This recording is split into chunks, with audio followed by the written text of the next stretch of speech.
우리 함께 말씀을 보시죠. 오늘은요, 누가복음 21장 34절로 36절입니다.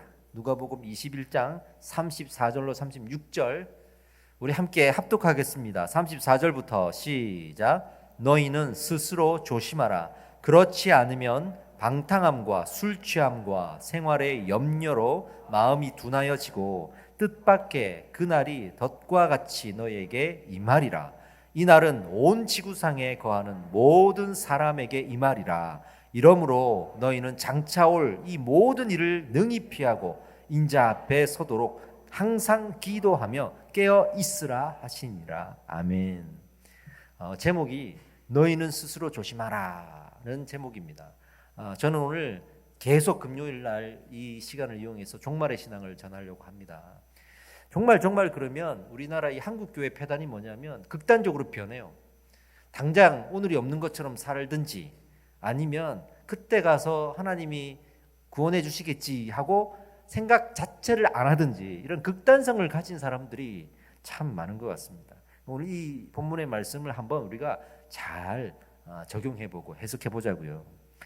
요즘에 이제 SNS에 보면 난리도 아닙니다. 어떤 난리가 나냐면 특히 이제 페이스북은 목회자들이 참 많아요. 제 주변에 페이스북 패친들 중에 목회자들이 대부분이에요. 이제 평신도들은 인스타로 넘어간 것 같습니다. 제가 볼 때는.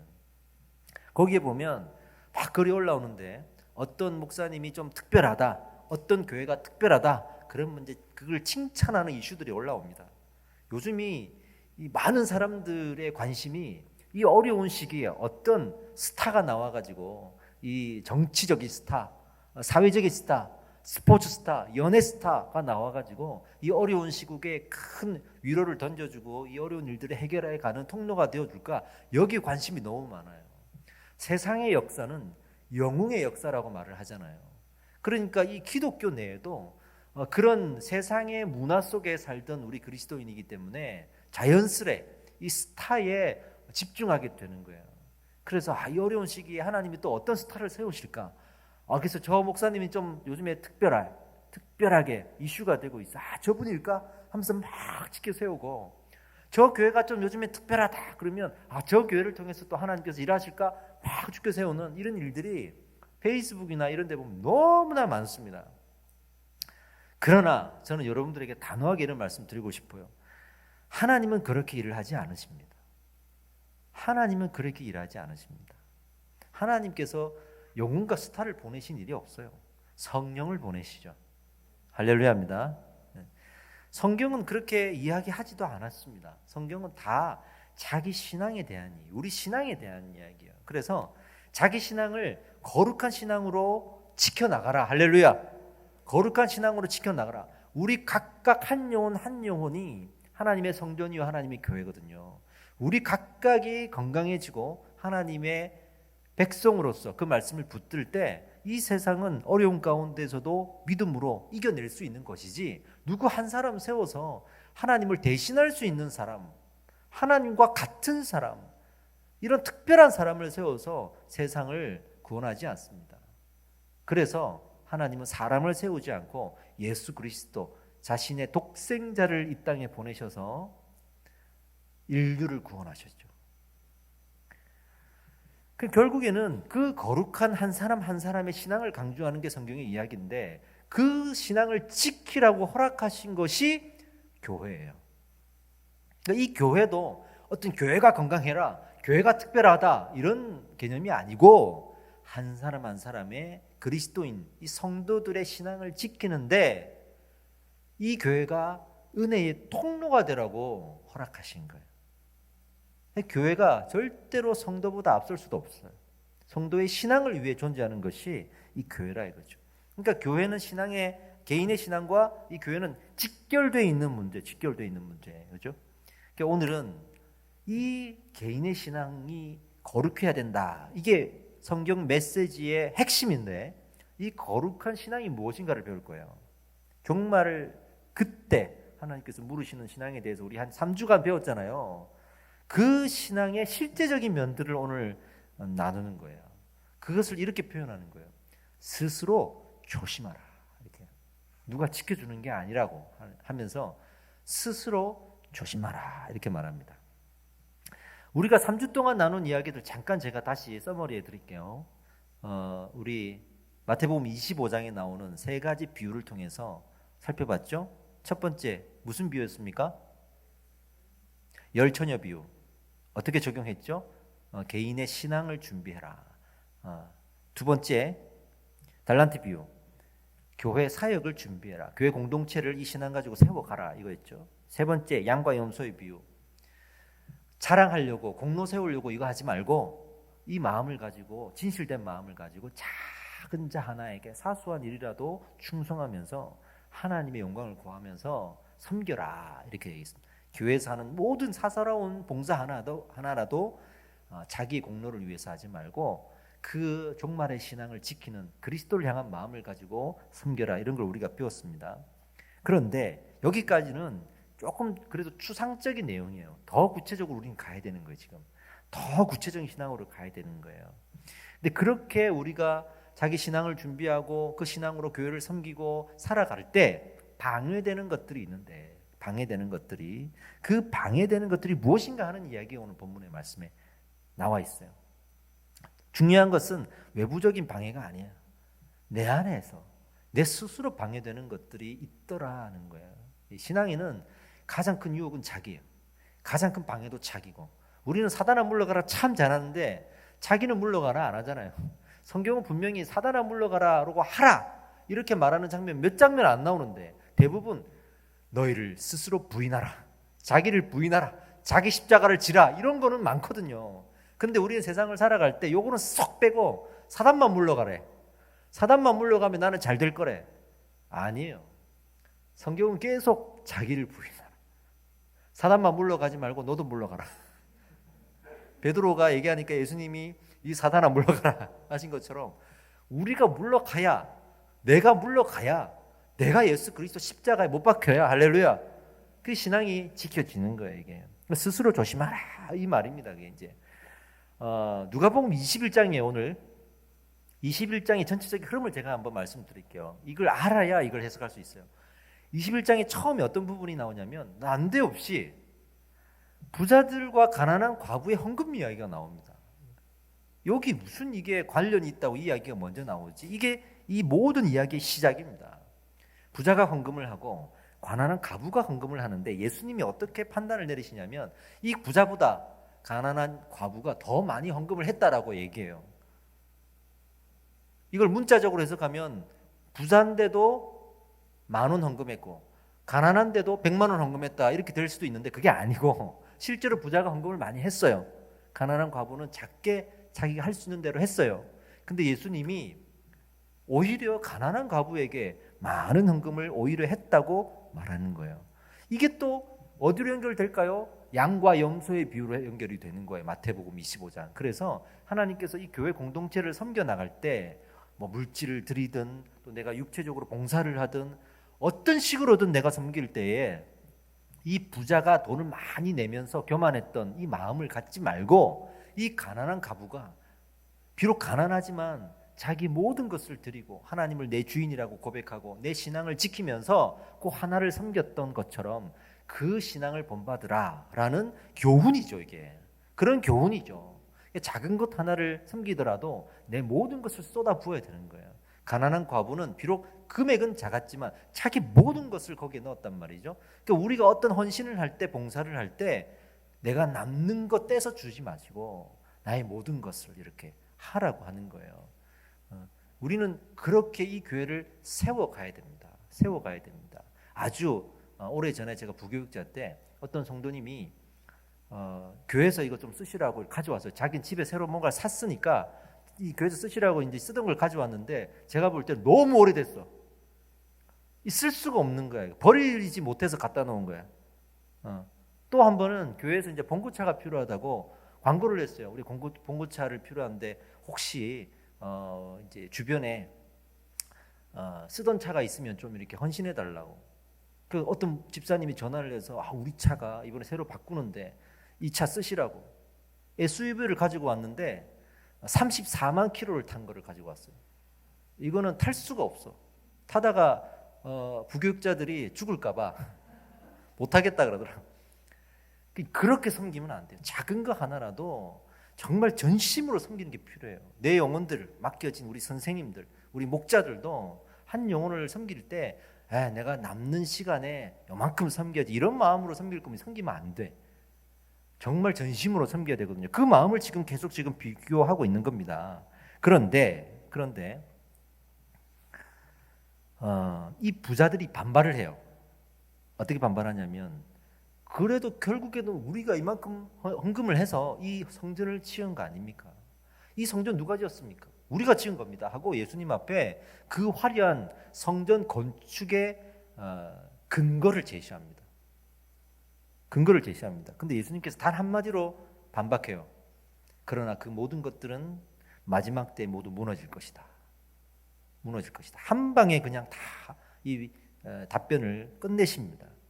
그러니까 이 사람들이 정말 그 마지막 때가 뭐지라는 생각이 드는 거예요. 그 두 가지를 물어요. 하나는 언제가 그 마지막 때냐, 또 하나는 그 마지막 때가 되려면 징조가 있을 텐데 그 징조가 무엇인지를 물어봐요. 도대체 그 마지막 때가 무엇이고 그 징조가 무엇이길래 지금 이 우리가 고생해서 지어놓은 이 성전을 하루아침에 무너뜨린다는 말씀이십니까? 우리의 이 헌신이 수포로 돌아갈 수 있다는 그 말을 왜 하십니까? 라고 말하는 거예요. 그 질문에 대해서는 예수님이 말을 합니다. 첫 번째, 신앙적인 박해가 있을 것이다 이렇게 얘기해요. 임금과 집권자들 앞에 너희가 끌려갈 것이다 이렇게 얘기하거든요. 신앙적인 박해. 두 번째, 신앙적인 미혹이 있을 것이다.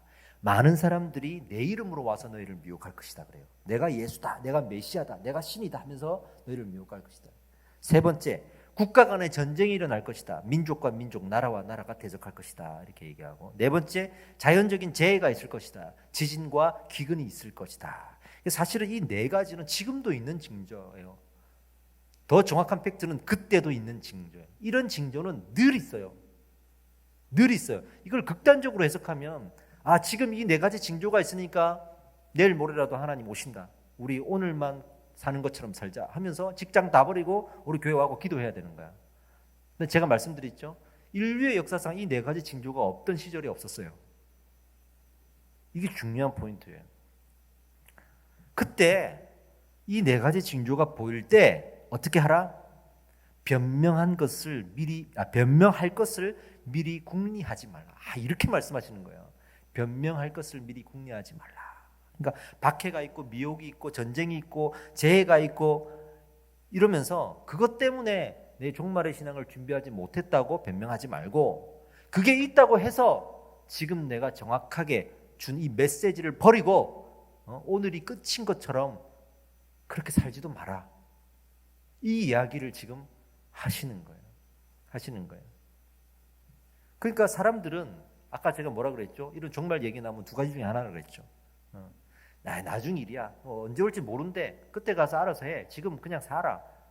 이것도 변명이에요. 왜? 지금 뭐 박해가 있고 미혹이 있고 전쟁이 있고 재해가 있는데 그거 신경 쓸 틈이 어디 있어? 내 먹고 살기 바쁜데. 변명이에요. 그 징조 때문에 내가 준비를 못했습니다라고 하는 거잖아요. 두 번째, 어떤 경우가 있다 그랬죠? 오늘 끝나는 것처럼, 우리 옛날에 다미 선교회 이런 것처럼, 야 내일 이제 바로 마지막 징조가 있는데 지금 우리 이러고 있으면 안 돼. 다 직장 때려치우고 와고 교회 살자. 이렇게 지금 할 수 있잖아요. 이게 또 변명이에요. 그런 징조는 날마다 있었어요. 자연재해가 없던 시절이 어디 있고, 전쟁이 없던 시절이 있고, 미혹이 없던 시절이 어디 있고, 박해가 없던 시절이 어디 있습니까? 이건 우리 일상이에요. 예수님의 이 말씀은 늘 이런 징조가 있을 것이다 라는 얘기예요. 그러니 오늘 끝난 것처럼 사지 말고 늘 이 징조가 있다고 믿고 하루하루를 이 징조를 대비하고 살아라 이거예요. 이렇게 천지는 없어지겠지만 내 말은 영원히 있을 것이다 말하면서 우리가 하루하루 매일매일을 살아갈 때 어떤 신앙으로 살아가야 되는지를 말하는 거죠. 그게 바로 거룩한 신앙이에요. 할렐루야. 이런 징조가 보일 때마다 내가 이 거룩한 신앙을 지키고 오늘 하루를 살아야 되겠구나 라고 하루하루를 살아가라는 거예요. 하루하루를. 그렇게 거룩한 마음을 가지고 살아가려고 하면 우리를 이제 막고 가로막는 이 방해물들이, 장애가 생기는데, 이걸 어떻게 처치하고 제거하느냐가 중요하잖아요. 거기까지 지금 간 거예요. 이제 거기까지 가는 거예요. 그러면서 세 가지를 말씀하십니다. 매일매일 찾아오는 이 방해거리 세 가지가 있는데 이걸 치우지 않으면 거룩한 일상을 살지 못한다. 그 징조에 거룩함으로 반응하면서 살지를 못한다 하는 거예요. 그 세 가지가 뭐냐면 첫 번째가 방탕함, 두 번째 술 취함, 세 번째가 생활의 염려입니다. 생활의 염려. 이 세 가지가 왜 나오냐면 생각해 보세요. 박해가 있고 미혹이 있고 전쟁이 있고 재해가 있어요. 지금 그렇게 혼란해요. 그럴 때 사람들에게 찾아오는 심리적인 증상이 하나가 있는데 인생이 허무해져요. 이렇게 열심히 살아서 뭐해? 저렇게 전쟁이 일어나서 한 방에 죽을 걸. 이렇게 살아갖고 뭐해? 이렇게 살아갖고 뭐해? 열심히 믿으면 뭐해? 박해를 받을 걸. 이런 세상에 대한 허무함이 막 찾아와요. 그렇죠? 그런 자기의 허무함과 이런 정서적인 증상들이 결국에는 나를 방탕하게 만들고 술 취하게 만들고 생활의 염려를 갖게 만든다. 세 가지가. 자, 37절, 38절인데요. 한번 읽어봅시다. 시작. 예수께서 낮에는 성전에서 가르치고 밤에는 나가 감람원이라 하는 산에서 쉬리니 모든 백성이 그 말씀을 들으려고 이른 아침에 성전에 나가다. 그러니까 예수님이 이 말씀을 지금 어디에서 가르쳤죠? 성전에서 가르쳤어요. 성전이 분명히 무너질 거라 그랬는데 이 성전에서 가르쳤어요. 이 말은 무슨 말이냐면 결국에는 이 거룩한 신앙을 성전에서 가르치는 것으로 믿음의 방패 삼으라는 거예요. 그러니까 저 성전을 지었다고 자랑하고 뭘 하더라도 자기 공로 삼지 말고 어떻게 하라 그랬어요? 하나님 말씀 앞에 서라 그랬잖아요. 그러니까 저 성전을 지었다고 자랑하지 말고 저 성전에서 말씀을 가르치라는 거예요. 말씀을 가르치라는 거예요. 그러니까 우리가 이제 성경을 볼 때 성전에 대한 오해가 있는데 이스라엘 사람들이 성전을 건축한 것 자체가 잘못됐다고 생각하면 그거는 성경을 잘못 보신 거예요. 그게 아니라 성경을 성전 건축하고 잘했는데 그래서 하나님도 그 성전에서 드리는 예배를 받으셨단 말이에요. 그러나 그 성전에서 뭘 했는지가 중요한 거예요. 성전에서 말씀을 가르치고 말씀을 배우고 신실한 성도로서 예배하지 않고 물건을 팔고 매매하고 거기서 자기들이 자랑하고 자기 권력을 삼고 자기 힘의 상징으로 삼고 먹고 사는 통로로 삼고 이러면서 이 성전의 내용이 변질됨으로써 예수님이 이런 말씀을 하신 거거든요. 그러니까 지금도 그 무너질 성전이지만 그 성전에서 말씀을 가르치라. 이 거룩한 신앙은 첫 번째 여러분들이 교회 안에서 끊임없이 배우셔야 됩니다. 할렐루야. 끊임없이 배우셔야 됩니다. 이걸로 우리가 신앙생활할 때 딱 붙들지 않으면 밖에 나가서 여러분들이 이렇게 굳이 시간을 내서 찾아오지 않으면 일상 속에서 내가 유튜브를 듣고 나름대로 뭐 신앙적인 책도 읽고 하지만 약해져요. 우리는 약해진단 말이에요. 이게 첫 번째다. 첫 번째. 두 번째 뭐냐 그러면 이 과부의 헌금을 본받으라 이거예요. 이 과부의 헌금을 본받으라. 이 과부가 헌금을 하는 그 태도나 신앙을 보면 한 가지가 톡 튀어나오는 거 하나가 있어요. 톡 튀어나오는 거 있어요. 이 과부의 삶이에요. 삶이 거룩했다는 거예요. 삶이. 그게 방탕함과 술 취함과 생활의 염려를 이겨낸 삶인 거예요. 그래서 그 과부의 헌금이 하나님 앞에 너무 귀한 거예요.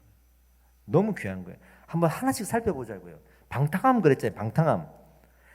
어떤 걸 우리는 방탕함이라고 생각할까요? 우리가 일반적으로 생각하는 방탕함은 말 안 듣고 나가서 자기 멋대로 사는 것 정도 생각하는데 성경에서는 방탕함의 의미를 그렇게 말하지 않습니다.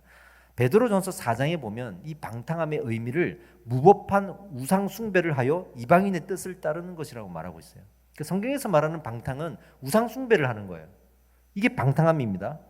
그러니까 개인의 신앙에 우상 숭배 요소를 버리는 게 방탕함에서 거룩해지는 거예요. 할렐루야.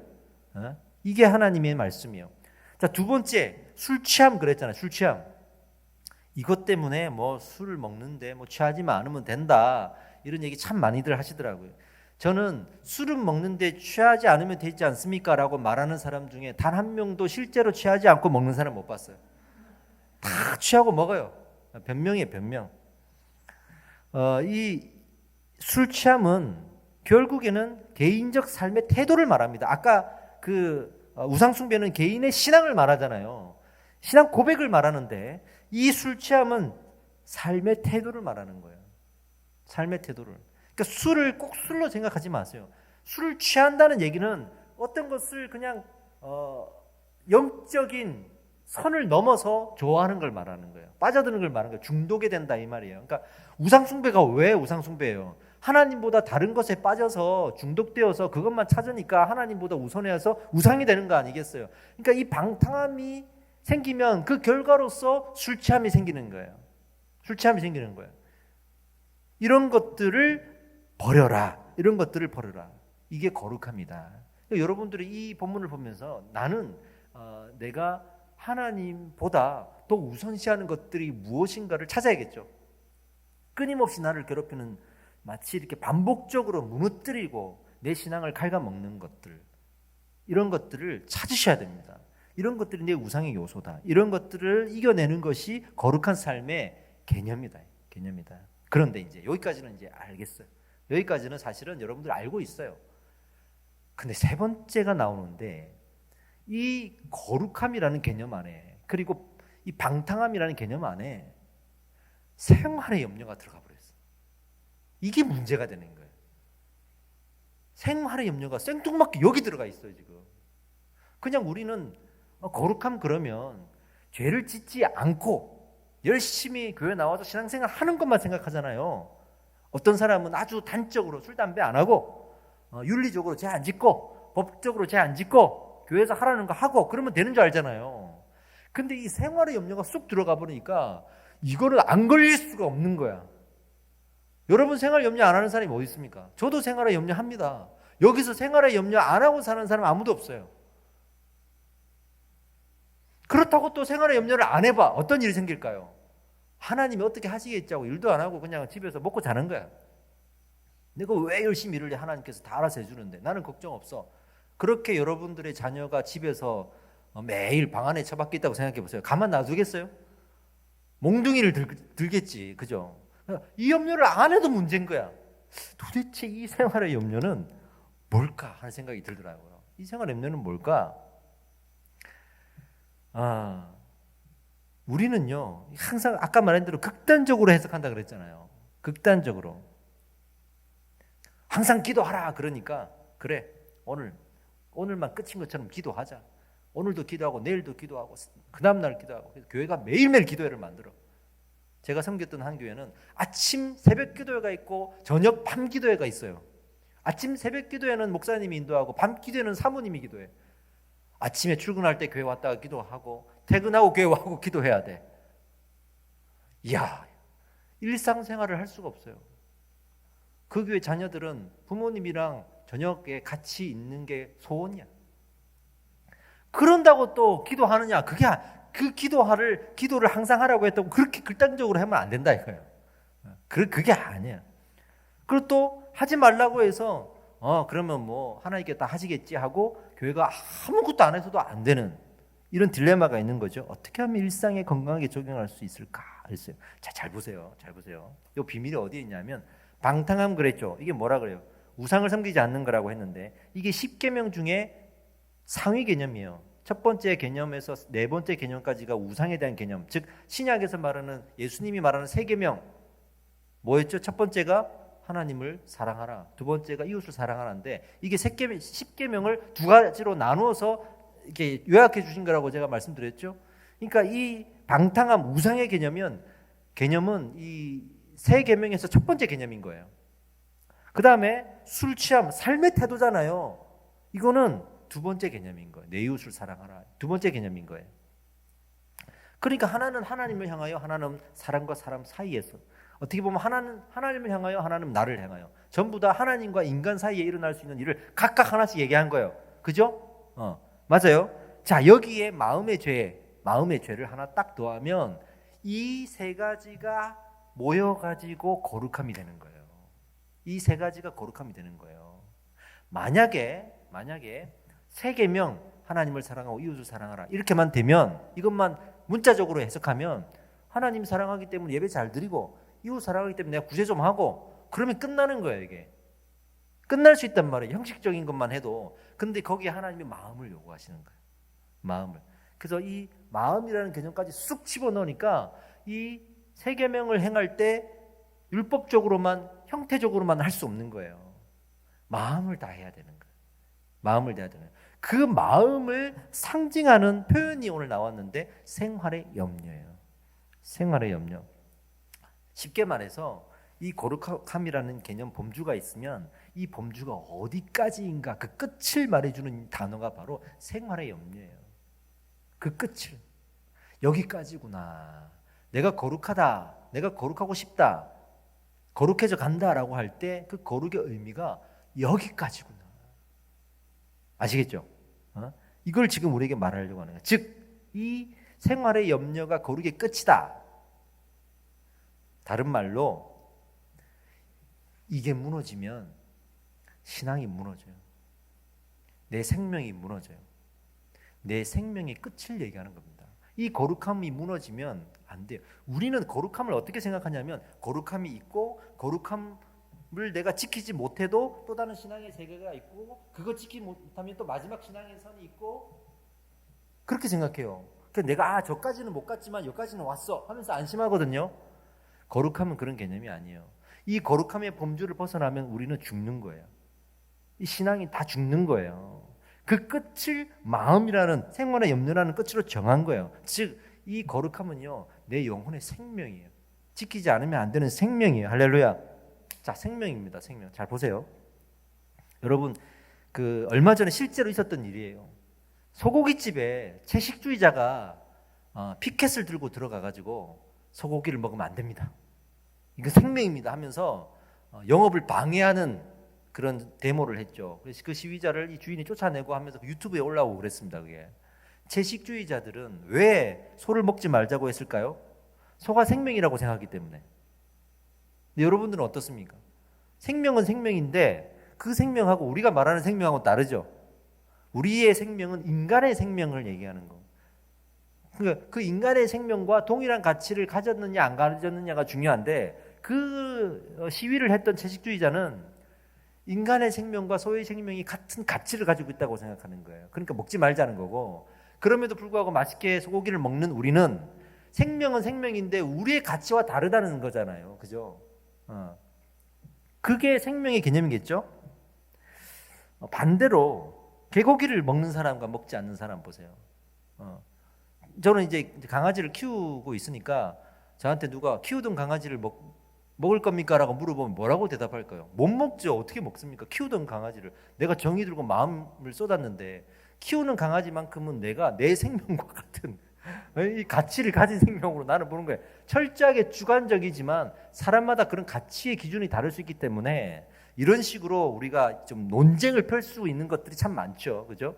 근데 지금 여기서 말하는 이 생명의 개념은 누구의 생명을 말하는 거냐고요? 내 생명이에요. 내 생명. 이런 논쟁의 여지가 없는 내 생명. 그 내 생명은 양보할 수 없잖아요. 그죠? 이스라엘 사람들이 구약에서 전쟁으로 멸망을 하는데 멸망을 할 때 자기 자녀들을 삶아 먹었어요. 그게 기록되어 있어요, 성경에. 그 전쟁의 상황이 되니까 자녀들조차도 생명으로 여겨지지 않는 거예요. 이 자녀의 육신이 생명으로 여겨지지 않아. 생명체로 여겨지지 않아. 인간의 죄악의 끝은 거기까지 갈 수 있어요. 그러니까 끝까지 생명의 개념을 붙든다는 것은 내 삶에 어떤 상황이 주어지고 어떤 고난이 오고 고통이 오고 핍박이 오고 어려움이 와도 심지어는 내가 죽을 만큼 힘들어도 그건 생명이기 때문에 나는 건들지 않는 거거든요. 그게 생명이지 않습니까? 지금 여러분들 자녀들 어떻게 하실 겁니까? 내가 좀 어렵다고 해서 구약 시대에 그렇게 하실 겁니까? 못 하잖아요. 왜? 나보다 더 나은 생명이니까. 우리 자식들 눈에 넣어도 안 아프잖아요. 그러니까 생명이라고 한번 품으면 그렇게 된단 말이에요. 그 하나님이 우리에게 우리의 생명을 지금 말하고 있는 거예요. 너희의 생명이 가치가 있다. 너희의 생명은 이 하나님의 생명처럼 가치가 있다. 그러니까 거룩한 생활을 통해서 그 생명을 지켜라. 방탕하지 말고 술 취하지 말고 심지어는 생활의 염려까지도 하나님께 맡겨라. 그게 무너지면 생명이 죽는 거야. 그게 무너져가지고 조금 다치고 욕 한마디 듣고 끝내는 게 아니라 그 생명을 죽이는 거야 라고 하나님께서 말씀하시는 거예요. 그렇다 그러면 여러분들은 이 거룩함이 생명이라고 하면 감히 거룩하지 않도록 살겠습니까? 이게 생명인데 우리가 어떻게 예배를 안 할 수가 있죠? 이 거룩함이 생명인데 어떻게 내가 기도 안 할 수가 있죠? 이게 생명인데 어떻게 우리가 방탕하게 살 수가 있죠? 그러니까 성경에서 말하는 이 거룩함은 지켜도 되고 안 지켜도 되는 게 아니에요. 그러니까 이 종말의 신앙의 거룩함이 지금 튀어나오는 거예요. 이 거룩함을 지키지 못하면 이 모든 종말의 비유에서 끝이 뭐였죠? 이걸 지키지 못하는 사람들은 지옥에 갈 것이다. 이렇게 얘기했지, 지키지 못해도 어쩔 수 없지만 가능하면 지키라 이렇게 말한 적이 없어요. 이건 우리가 꼭 지켜야 될 영혼의 생명, 영원한 생명, 영원한 생명. 할렐루야.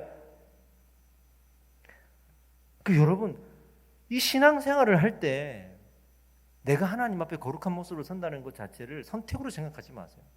나중에 할게요. 너무 많아. 나중에 할게요. 생명인데 나중으로 미룰 겁니까? 생명인데 어떻게 우리가 나중으로 미룬단 말이에요. 그런 마음을 가지고 믿음의 생활을 해야 이 거룩함을 지킬 수가 있다. 할렐루야죠. 이 가난한 과부를 보세요. 자기 전부를 드렸어요. 이 가난한 과부가 이걸 드리면은 내가 먹고 살 게 없어요. 이 물질은 내 생명이란 말이에요.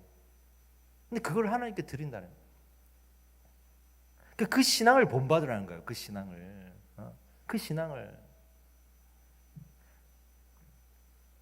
이 종말의 신앙은 결국에는 그 하나님의 거룩함을 본받으라. 이게 속성과 연결도 되죠. 하나님의 속성, 거룩하심에 대한 속성을 본받으라. 이렇게 또 연결이 되는 거예요. 결국에는 그 속성을 붙드는 것이 우리의 일이에요. 우리의 열심과 우리의 노력은 그 속성을 붙드는 것으로 가야 돼. 붙들면 나머지는 하나님이 하시는 거예요. 할렐루야. 하시는 거예요. 아침에 제가 이제 우리 양육반 단톡방에 영상 하나를 공유했죠. 박영선 목사님의 그 대담 영상을 공유했는데 보셨는지 모르겠어요. 꼭 한번 보세요. 거기 이런 얘기가 나옵니다. 교회가 부흥할 때 이 부흥도 결국에는 부흥사들 때문에 부흥한 게 아니래요. 부흥사들은 하나같이 아무런 메시지가 없었대요. 소리만 질렀다는 거야. 근데 부흥했대. 이런 표현도 쓰시더라고. 거꾸로 읽고 바꿔 얘기했는데도 부흥을 했어요. 1세대 한국교회가 부흥할 때 그때 사실 쏟아진 메시지들 보면 말도 안 되는 메시지들이 너무 많아요. 신학적으로 문제가 많고 앞뒤가 안 맞는 메시지들이 너무 많아요. 미국도 그렇습니다. 항상 급격하게 부흥하는 그 시기에 쓰임받았던 이 목사님들 메시지를 보면 정말 이게 교리적으로 문제가 있는 그런 메시지들도 많아요. 근데도 부흥이 되었어. 무슨 말이냐면 하나님이 하신 거예요. 하나님이 하신 거예요. 하나님께서 내가 부흥의 때를 주겠다 생각하면 정말 우리가 아무것도 한 게 없고 또는 실수하고 부족하고 그렇게 일 처리를 했는데 되는 거예요. 이게 하나님의 섭리고 하나님의 일하심이거든요. 그러니까 우리가 할 일은 그 속성을 붙드는 것밖에 없어. 그리고 보면 그 부흥회 때에 메시지는 다 엉망이었는데 뭐가 하나 탁 튀어나오냐면 그들의 삶이에요. 삶. 그 목사님들의 삶. 그때 그 성도들의 삶이에요. 여러분. 손양훈 목사님처럼 말이죠. 자기 자식을 죽인 사람을 자기 양아들로 품고 사랑하고 그랬던 그 아무도 흉내낼 수 없는 그 삶이 거룩한 삶이 있었기 때문에 그 부흥의 시기에 쓰임 받았던 거예요.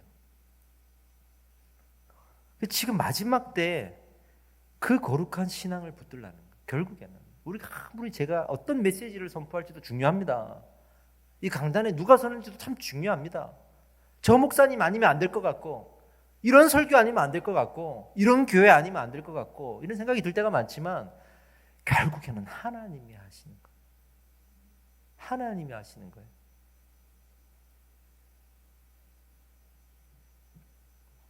오카른 목사님이 이제 병중에 있다가 돌아가시기 전에 이런 말씀 하셨다고 해요. 저도 들은 얘기지만 목사님이 돌아가시면 한국교회 어떡합니까? 라는 말을 누가 했대요. 목사님이 단호하게 얘기했대요. 나 말고 목사는 많아. 하나님은 정말 쓸모없는 사람을 하나님의 백성으로 만드시는 분. 나 말고 목사는 많아. 걱정하지 말고. 하나님은 그런 분이세요. 할렐루야. 그만큼 다른 거를 다 제쳐두고 우리에게 뭐라고 말씀하시죠? 그 거룩한 신앙을 본받으라. 그러니까 생활의 염려를 이겨낼 수 있는 믿음이 되면 이건 거룩하지 않을 수가 없는 거예요. 않을 수가 없는 거예요. 여러분들은 어떻게 이걸 이겨냅니까? 이게 오늘 결론입니다. 어떻게 이겨내실 겁니까, 여러분? 그냥 염려 안 하면 또 문제가 된다 그랬잖아요. 어떻게 이겨내실 거냐고요. 염려를 어떻게 하라 그랬죠? 하나님께 맡겨라 그랬습니다. 날마다 하나님께 맡기고 사는 거예요. 염려를 해야 돼. 안 하면 안 돼. 그 염려를 하되 하나님께 맡기세요. 할렐루야. 또 염려를 해. 그 염려를 가지고 또 하나님께 맡기세요. 오늘은 집에 대한 염려 있어요. 하세요. 그리고 그걸 기도하면서 하나님께 맡기세요. 내일은 직장에 대한 염려가 있어요. 하세요. 그리고 하나님께 그 다음날 또 맡기세요. 그 다음날 또 자녀에 대한 염려가 있어요. 하세요. 그리고 하나님께 또 맡기세요. 그렇게 하나님께 계속 그 염려를 맡기는 것이 오늘 이 먹고 사는 생활에 대한 염려를 맡기는 겁니다. 아멘입니다. 우리 이제 기도하겠습니다. 정말 우리가 이 세상을 살아가면서 하루하루가 하나님의 마지막 때가 찾아올 것처럼 살아야 되는 건 맞지만 그런 징조가 매일매일 있고 역사적으로 단 하루도 없던 날이 없었다는 것을 기억하십시오. 오늘도 이 종말의 신앙을 붙들어야 되는 이유가 여기에 있습니다. 종말의 신앙 나중의 일인데 그게 아니고 그래서 오늘 붙들어야 되는 겁니다. 그 붙드는 고백 안에 거룩하라. 거룩하라. 아무리 하나님을 사랑하고 내 이웃을 사랑한다고 해도 그게 네 공로가 되고 네 자랑이 되는 순간 망하는 거야. 네가 죽는다니까 하시는 거야. 마음에는 생활의 염려가 가득해서 기도하지도 않고 예배하지도 않고 다 끌어모아가지고 혼자서 끙끙 앓고 불평하면서 겉으로는 이 부자들처럼 내가 헌금을 많이 했다고 해서 유대인들처럼 내가 구원받았다고 해서 내가 하나님 사랑하고 예배 잘 드렸다고 해서 그렇게 자랑하는 거 무슨 소용이 있겠냐. 그 중심에 생활의 염려가 있는지 없는지를 그것을 하나님께 맡기는지를 보면 다른 거 볼 필요도 없어요. 여러분. 저는 단호하게 이렇게 주장합니다. 우리 성도님들 중에 예배 잘 드린다고 생활의 염려 맡긴 거 아니에요. 그렇게 생각 안 합니다. 근데 반대로 생활의 염려를 맡긴 사람은 하나님께 진심으로 예배를. 이게 핵심인 거예요. 이게 핵심인 거예요. 우리가 오늘 기도합시다. 하나님, 내가 이 거룩한 신앙을 붙들 때 거룩한 신앙의 어떤 폼, 그 형태, 방법 이런 거 찾지 않게 하시고 내 신앙에 이 생활의 염려를 하나님께 맡기는 것, 즉 나의 모든 생활에 이 전부를 하나님께 맡기는 것, 염려조차 하나님께 맡기는 것, 그것으로 나의 거룩함을 하나님 앞에 드릴 수 있기를 원합니다. 아버지, 내 지금 마음속에 어떤 염려가 있습니까? 맡기지 못하는 염려가 있습니까? 없는 척 가리는 것들이 있습니까? 다른 곳으로 포장하는 것들이 있습니까? 지금도 마음속에는 복권이라도 긁어가지고 몇 억씩 당첨돼야만 내가 먹고 살 것 같고, 당장에 이 집 한 채 없으면 나는 당장에 죽을 것 같고, 50평 살다가 40평으로 가면은 나는 정말 미쳐버릴 것 같고, 맨날 고기 먹다가 오늘 한번 밥 한번 굶어 보니 인생이 허무해지는 것 같고, 잘 살고 있는데 옆에 있는 사람이 집을 샀다 땅을 샀다 그러니까 배가 아프고, 오늘 하루 좀 장사 안 됐는데 마음이 무너지고, 그렇게 살아가잖아요. 우리 그런 염려를 할 때마다 이 기도의 자리로 와서 하나님께 맡기시면 될 줄 믿습니다. 할렐루야. 오늘 여러분 오셨으니 너무 잘 오셨어요. 이 기도를 하나님께 맡기십시오. 그 염려를 맡기십시오. 그것이 내가 거룩한 신앙으로 나아가는 길이요, 정말의 신앙을 붙드는 길이요, 내 생명을 하나님께 드리는 길이요. 할렐루야. 오늘도 기도할 때 하나님께서 이 기도를 들으실 줄 믿습니다. 나의 염려를 하나님께 드립시다. 함께 주여 한번 외치고 기도하겠습니다.